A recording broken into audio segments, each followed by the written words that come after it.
హతసాక్షిగా చనిపోయినటువంటి మొట్టమొదటి వ్యక్తి మనం చూసిన సెయింట్ థామస్ను చూస్తూ ఉన్నటువంటి వారు ఉన్నాం.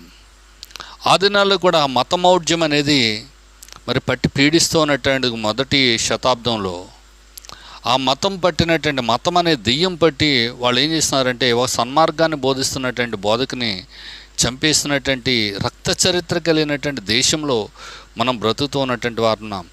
మరి ఇది భారతీయ క్రైస్తవ్యంపై దాడి కాదంటారా? అది ఈ రోజుని ఎన్ని దాడులు జరిగినప్పటికి కూడా డియర్ ఫ్రెండ్స్,